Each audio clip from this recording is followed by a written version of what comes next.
After winning MLS Cup 24, LA Galaxy fans looked forward to the CONCACAF Champions Cup with a world of anticipation. But MLS was engineered to dismantle success.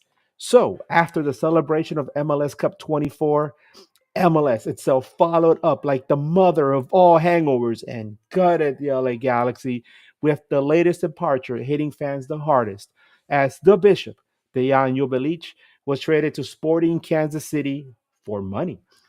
The Champions Cup kicked off last night, so the clock is ticking.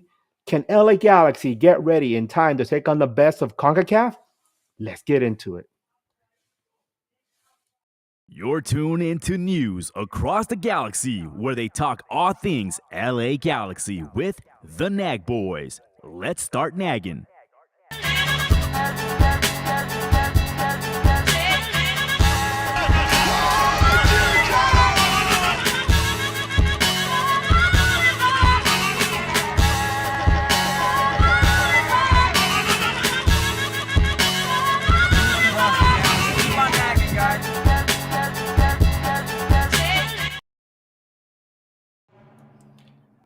Hello, everyone, and welcome to News Across the Galaxy, the Midweek Show. I'm your host, as always, Edgar Zuniga. With me on the ones and twos is Bryant. Say what's up, Bryant. Let's hear the horns, baby. There we go.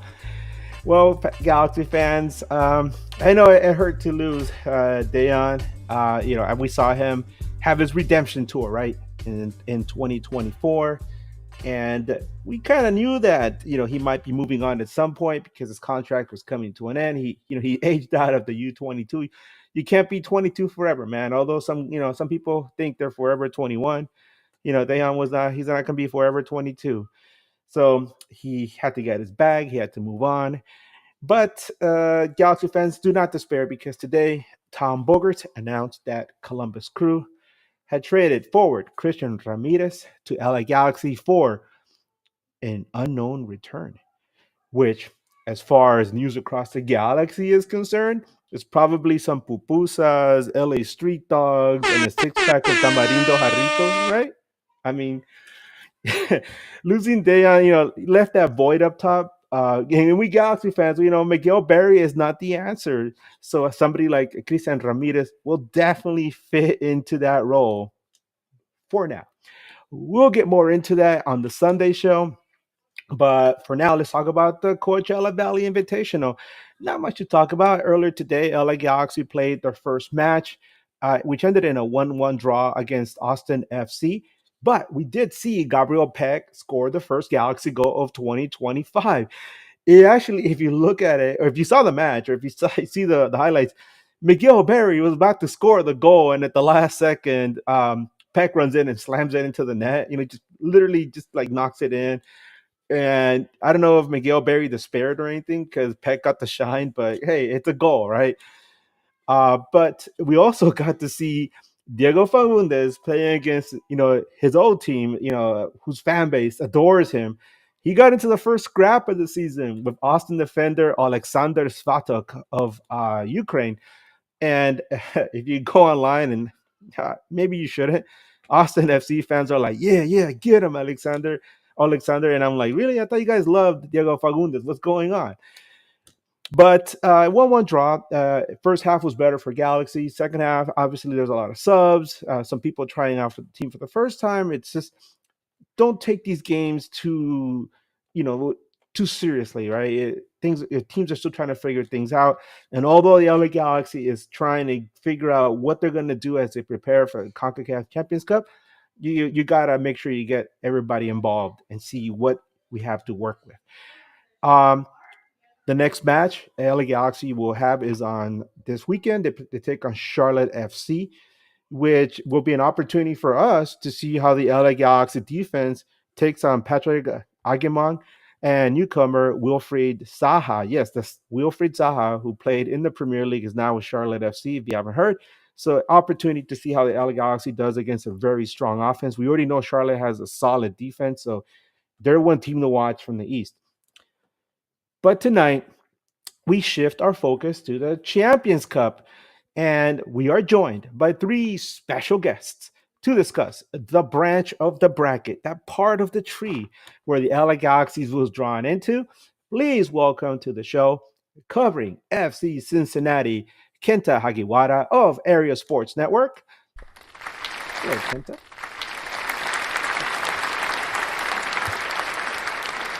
Covering Real Salt Lake, our good friend Alex Napoles of the RSL show on KSL. Good to be back with you guys, man. And a new friend to our crew, covering Real Esteli and CONCACAF in general, Camilo Velasquez of CONCACAFing Soccer Podcast. Welcome to the show, guys. Nice to see you. It's been wherever you are, it's either really cold or kind of cold, or in our case, it's like sprinkling over here. How's it going? Who wants to go first? Come on, let's hear I'll go first. This is my first time with you, so it's a pleasure. I'm very excited to be with you, Edgar, and the guys. It's exciting to have this opportunity and talk a little bit about the most important tournament club level in CONCACAF. Tournament that already started. I thought Real Hope from Haiti played a very decent match last night. Forge did a very good first half against Monterrey, and let's see what Real Esteli offers, and see if El Tren del Norte is capable of giving us another surprise. What can you tell us, Camilo, about Real Estelí? Like, I'm from Nicaragua. I'm very familiar with the team itself, but unless you're either from Nicaragua or you're a huge Concacaf, sicko, and you follow every league, you won't know much about Real Estelí.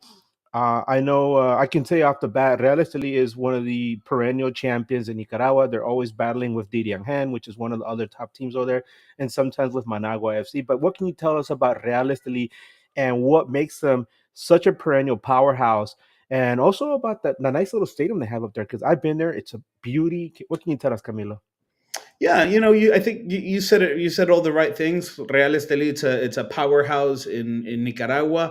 The last 2 years, they've become like the Cinderella story in Central America, back to back runner ups for the Central American Cup, and beyond that, winning against Club America from Mexico with pretty much all their stars in the home game of that 2 game matchup. And so, I think it's a team that has started to grow a lot internationally, and it's starting to create a name for itself. But it's a team that has been working very strong logistically. Founded in 1961, Real Estelí um, became or started to become a powerhouse in the 2000s, and it has not stopped since then. It's called the Train of the North in Nicaragua, and it's a very humble team, one of the cheapest teams within this tournament. But it's a team that has improved a lot, and it's, I would say, the arrowhead for the development of Nicaraguan football. So you mentioned that they beat Club America. I mean, we both mentioned that, right? They beat Club America in the last tournament, and it always feels like Real Estelí is one of those teams, especially in this. The same can be said about Nicaraguan football in general. They're like always on the verge of something greater. And would it be far fetched to maybe say that they defeat Tigres in one of these matches, or maybe even shock them and move on to the next round?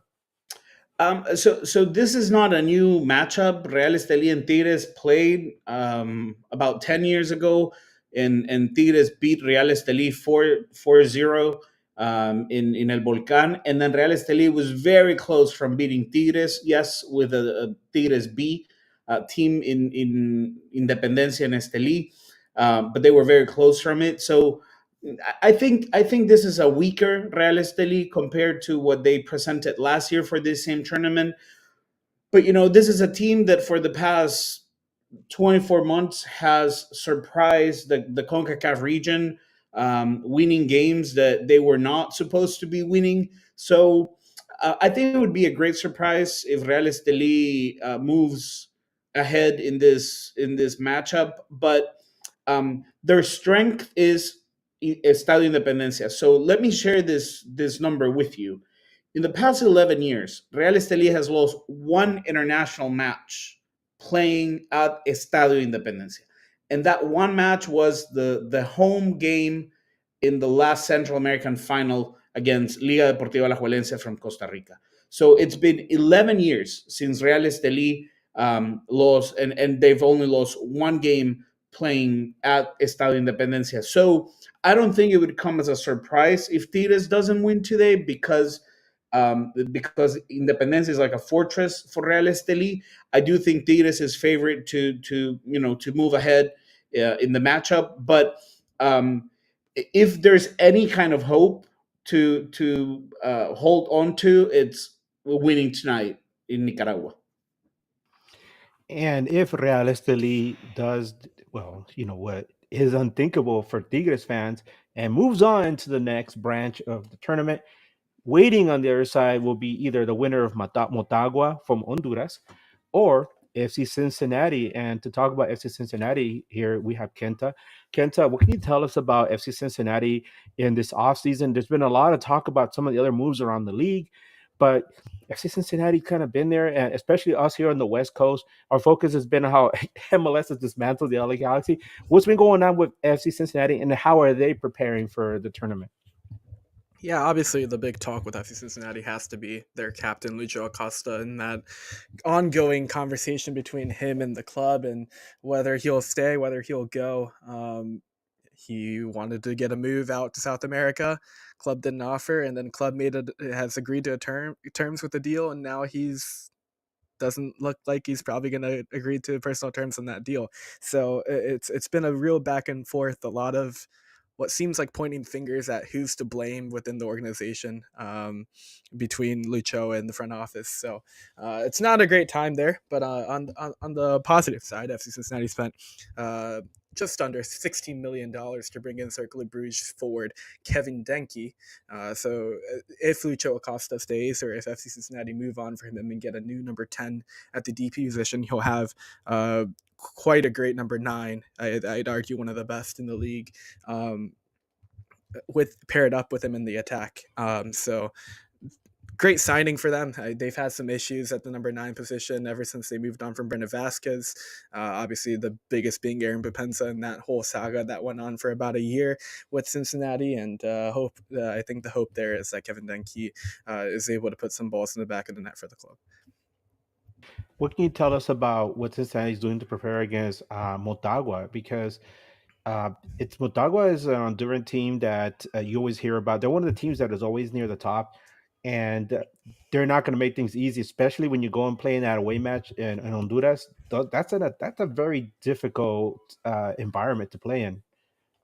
Yeah, I think last year, FC Cincinnati got their first taste of CONCACAF Champions Cup action, and if fans are expecting a similar kind of result that they had with last time out, it's going to be a brutal awakening. It's a bit more competitive this time around in terms of their matchup. Obviously, Montagua made I believe the quarterfinals last time they were in 2023. So they're a team that has great history and great, pedigree in terms of their success in this competition. Something that they have more than FC Cincinnati itself. So it's one of those things where I don't even know what the final roster is going to look like heading into this, especially with the Lucho Acosta situation. I know players like Portland Timbers' Sid Van Der have been thrown around as a potential replacement for Lucho, but that's, one domino has to fall for the other. So, you can only do so much in camp when you don't know what your DP10 situation looks like. Lucho is not training with the team. So, we'll have to see, because it's right around the corner. The matches are, and it feels like this whole situation where they don't have their full squad together, it could really hurt this team and potentially end in a really poor start 2025 for the club. Camilo, are you familiar with Motagua? And if so, what can you tell us about Motagua, and how do you think their mindset is in preparation for this match against one of the tougher teams in Major League Soccer?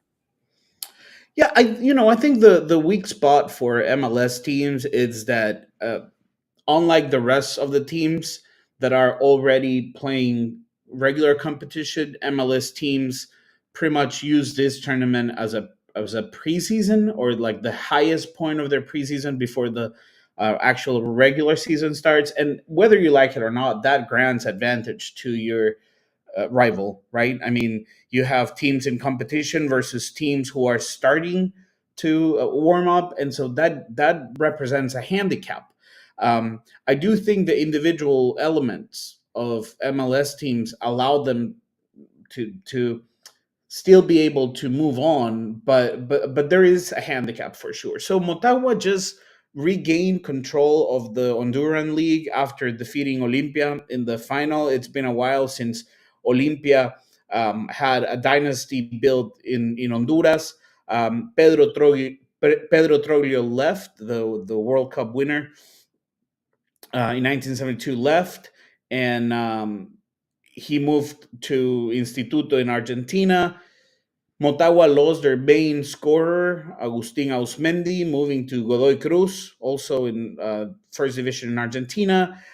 Diego Ledesma moved from Ecuador to play for Motagua as a substitute. But this is a good team, led by Diego Vasquez, Argentinian coach who understands a lot the culture, and then the football related culture of Honduran players. This is a team that is very intense, it's very physical, very strong, and like Kenta highlighted, the fact that this international sphere offers a higher level of competition.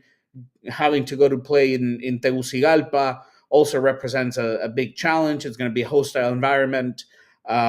So yeah, I think it's a good team. It's a team that understands very well Diego Vasquez philosophy, and I think it's going to be a very good matchup for Cincinnati FC. Thank you, Alex. Real Salt Lake, Diego Luna and his buddies there from the cell block. They're all getting ready to take on Herediano of Costa Rica. Herediano is a team that Real Estelí is very familiar with, I will say, because they actually advanced past Herediano to make it to the final of the Central American Cup in a very dramatic fashion, scoring a goal like at the death. So Herediano is another difficult team, especially playing away.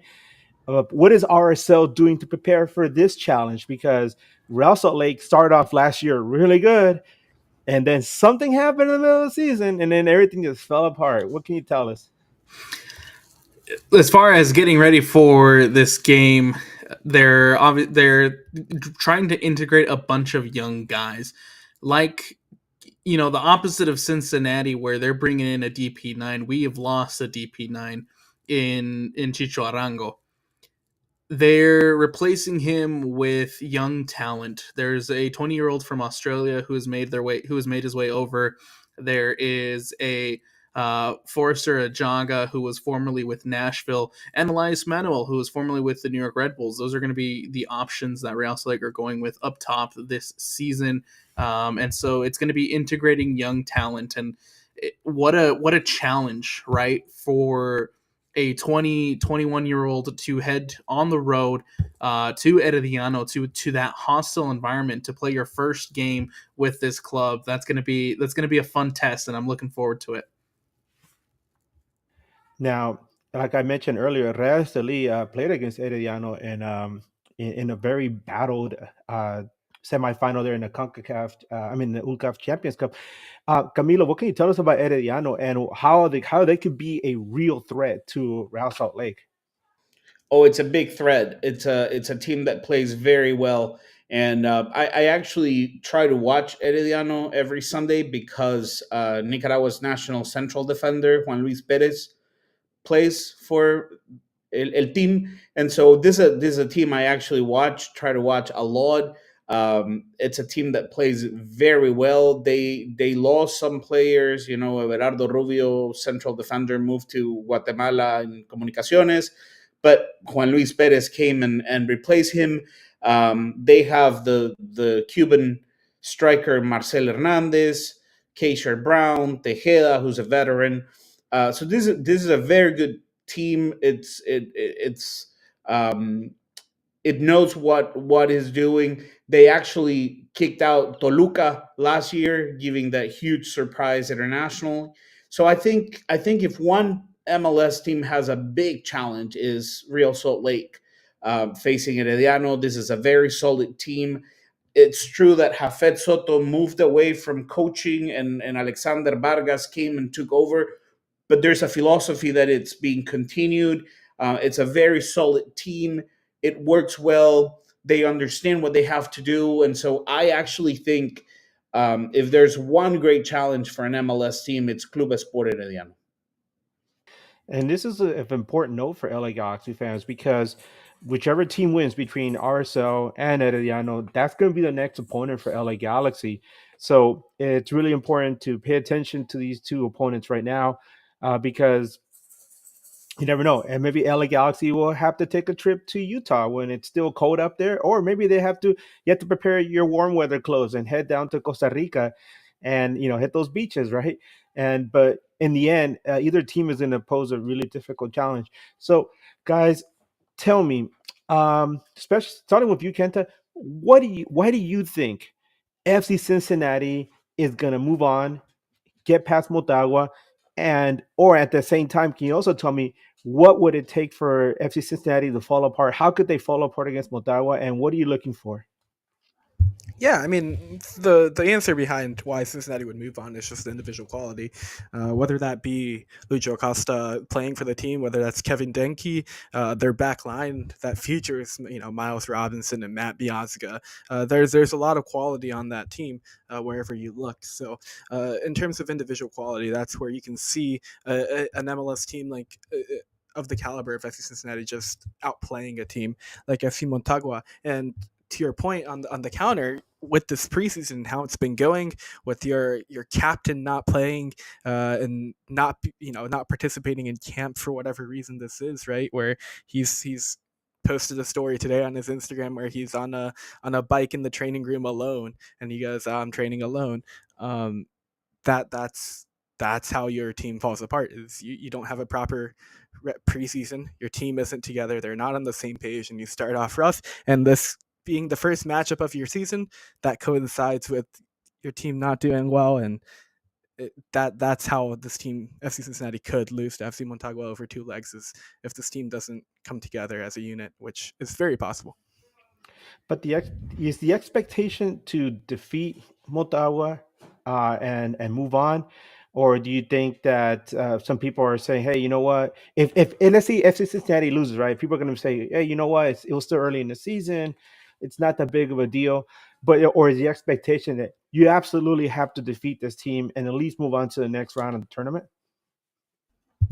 I think the expectation, at least from the fan base, is going to be that they should be winning and moving on. Last year they played Cavalier FC to start the year, and that went on the road to start, and they you know took care of business. And I think the fans are kind of expect the same. I don't think they know FC Montago very well, so I think MLS fans naturally think, oh, we should be beating them. And regardless, I think you have so much quality, you have such a high payroll, you have so many former or current national team players on your team where yeah, you really should be winning this match. Whether they actually end up doing so, that's an entirely different discussion though. Camilo, how is Motagua going to defeat? I mean, you kind of hinted at it already, mentioned it, but how is Motagua going to defeat FC Cincinnati? What is it going to take for them to shock the team from Ohio? Intensity. I think if Motagua is able to play with enough intensity, especially the game at home, and I insist this is a tournament built with a specific purpose, and it's a tournament built for MLS and a Liga MX team to meet in the final game. That's the whole thought behind it. And it's proven by every team goes into its own region to get eliminated. MLS, Liga MX, and the Canadian League have spots guaranteed. So this shows you that this is a tournament built for that purpose.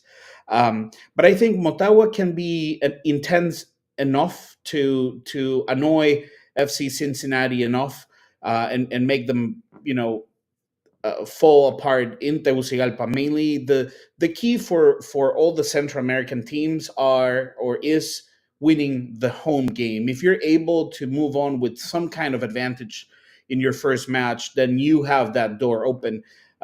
Losing your game at home makes it very complex for you to come into any kind of environment, whether it's Ohio or if it's Utah, or if it's LA, and try to defeat an MLS team at home. I'm not saying it's impossible, but it has an additional level of complexity. So I think intensity, playing the Honduran way, a lot of leg, that rough, very physical game that Honduras is able to propose. And so if that's the case, if Motagua is able to do that, and then have in Rodrigo Ausmendi, who stay, and Diego Ledesma, the accuracy when they have opportunities, that's the key.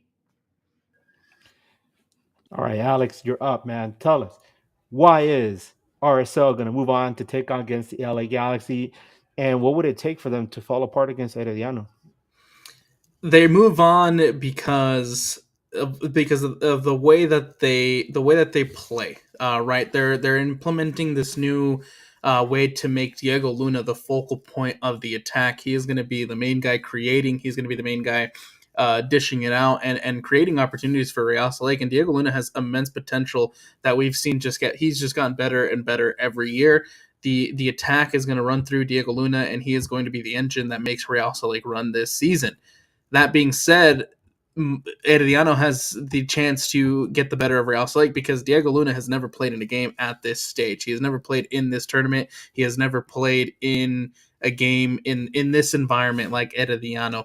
The youth and the youngness of the group, I feel like that is Real Salt Lake's biggest weakness, and we'll see if they're able to overcome that in this tournament.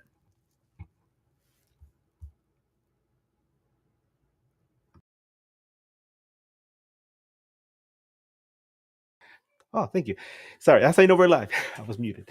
So, shifting over to attention to Herediano, let's talk about something that we really haven't mentioned already, Camilo, which is uh, the support for these teams in Central America and how much that plays a part into their performances at home, especially in these types of tournaments. When you have to play against a big team from the United States, from Canada, or from Mexico, right?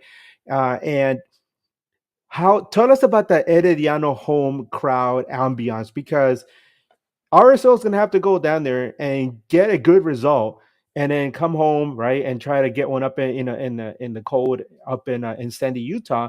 But having to secure that first game in a very difficult environment, explain to us how that works. Well, I might be biased with what I'm going to say, but if you want to see an amazing crowd, tune in and watch Real Estelí play at home, because that's an I agree. environment. It's a That's an awesome stadium. it's a small stadium. I'm talking, what, 5,000 people, small stadium, crowd pretty much almost into the field, the turf. Great environment, really loud. That's a great crowd to watch. And I expect something similar with Motagua.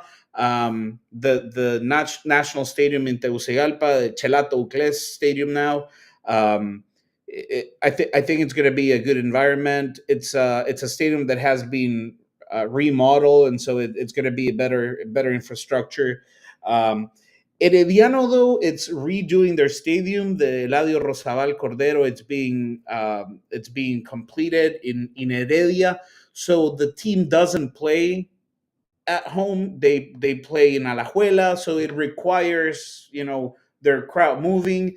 It's not that they don't, but I think the coldest environment, it's going to be Herediano hosting Real Salt Lake, just because they don't have a big crowd either. They're like the third team in Costa Rica, and like behind the second team by a lot. So it's like Liga, Saprissa, and then a couple steps down, Herediano. And so they don't have the largest crowd, but it makes it difficult that they don't play in Heredia. If you've ever been to Heredia, you know that the Eladio Rosabal is right there, kind of like in the middle of the town. And so it's walkable. People walk to the stadium, and so that makes it a very communal venue. They don't have that right now, and so I don't expect a very emotional crowd with Herediano. I do think Tigres and FC Cincinnati will have to face a little bit more of that crowd aspect of the game. But I don't think Herediano will. I don't think Herediano finds its strength with that like environment. I think they play good game. They play good football. They have good elements, and they're a very dangerous team. Yeah, I will attest to that. My experience in Esteli, I was up there in 2011. Uh, that's the last time I visited Nicaragua, and I heard that Toronto FC was in town to play against Real Esteli in a Concacaf Champions League game, and so I told my fiance at the time, I was like, "Hey, let's go up there and check it out." With no guarantee I was going to get tickets. We booked the bus. It's interesting because you look at the map and you're like, yeah, here in Southern California, that would take me like an hour and a half to drive. But no, you got to get on a bus, and it takes 3 to 4 hours to get up there. It's way up in the mountains, up in the highlands of Nicaragua. When you get there, you have to like navigate around the town. Um, we got this little hotel. I remember like wondering if we were going to get tickets the following day. The idea was to go and hunt down somewhere to get tickets. I think closer to like the game starting, I was able to get a couple of them, and then walking from a hotel to the stadium, it's something surreal because the stadium is like right smack in the middle of the city of the town, and you see all the homes, and then you see something lit up like in the middle of everything, like this really bright object. And as you get closer, you see the stadium, and you hear the sound from the crowd outside the stadium as they're waiting to go inside. And you go in, and at the time when I went there, it was standing room only. I mean, they had like these little, it was like a cement bench, right? But it was like you sit there, but the ambiance was amazing. I mean, I don't want to. I'm not saying it's anything better than what you have in here in Major League Soccer in the supporters group, but it's something different. It's a different taste, and it's something that I hope, hopefully, some of you that are here or listening get to experience one day. But it translates to making as much noise as possible, making the visiting team uncomfortable, and this is something that a lot of Central American teams are able to do, not just in the club sphere, but also in the national team sphere. Um, so, guys, would you guys be surprised if the Central American teams advance into the next round, or do you think that the LA, MLS, and Liga MX teams are going to show that they're the more superior? Let's begin with you, Alex. In these matchups, I am a little bit worried about Real Salt Lake's ability to get past Herediano. You got to give them credit for being a good team. Like I said, there's a lot of young talent on this RSL team that potentially could have the lack of experience get to them in this matchup. I don't see potentially maybe FC Cincinnati getting upset, but as far as the Real Salt Lake tie-up goes, I think Herediano has a really good shot. Can't tell. What can you tell us, man? I wouldn't say that I expect any of these MLS teams to not move on, or Liga MX teams. In the case of Tigres here, um, I expect all three of them to move on. I just think there's just a bit too much individual quality. Sometimes that is enough. Whether it's Diego Luna, whether it's Kevin Denke, you can go on and on about the individual quality that some of these MLS and Liga MX sides have, and I think that's just gonna be enough. But I also wouldn't be totally surprised if these teams were to fall and be upset. And Camilo, what can you tell us? Do you think Tigres is already looking past Real Esteli, or are they are they going to take them seriously? Because they're about to kick off. So what do you think the mindset is with Tigres right now? Yeah, I mean, Tigres traveled to Nicaragua without their main stars, but with whatever they travel, they're using the best that they have available. So I think the America's defeat in Esteli kind of makes them pay a little bit of attention.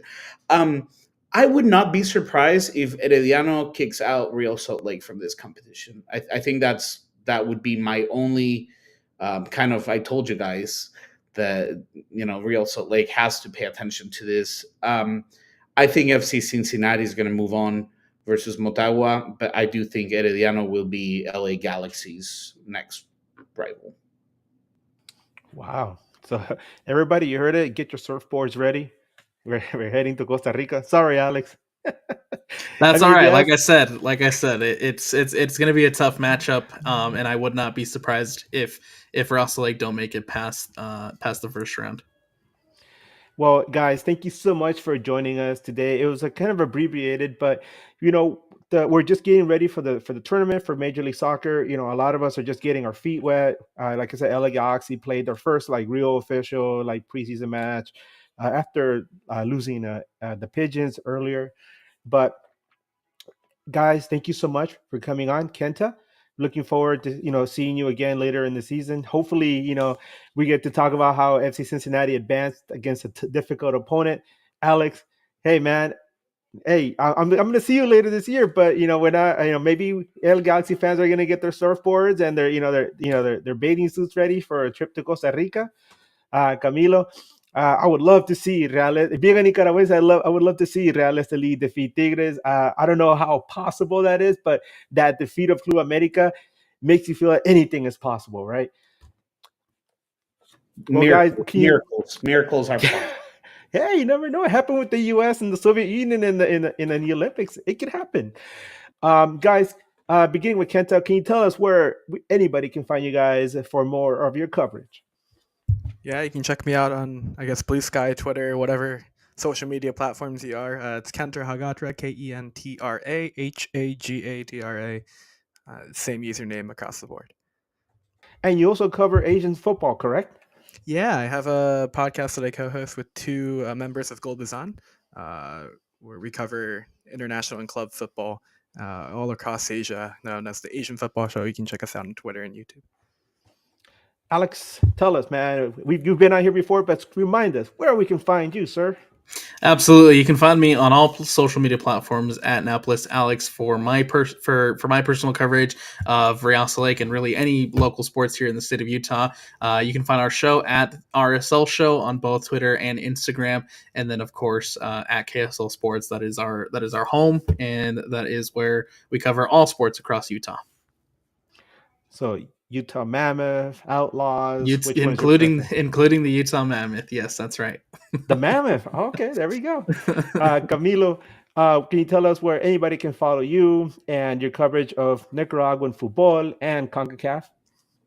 Yeah, so 15 years ago we started a project called Football Nica, so you can find us everywhere at Football Nica, but also I wanted to take the opportunity to invite you to follow a new project that I'm working on. It's called CONCACAFing Soccer Podcast. We're on YouTube right now, so if you would subscribe, would be very humble. We're going to be trying to give you a different perspective of the CONCACAF region through the CONCACAF Soccer Podcast. So if you would like to follow us, we would be very honored. Well, thank you guys all so much for joining us today.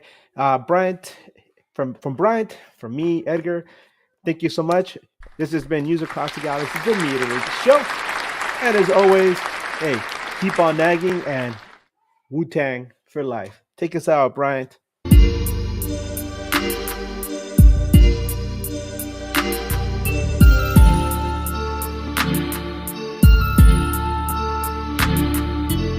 On NAGn.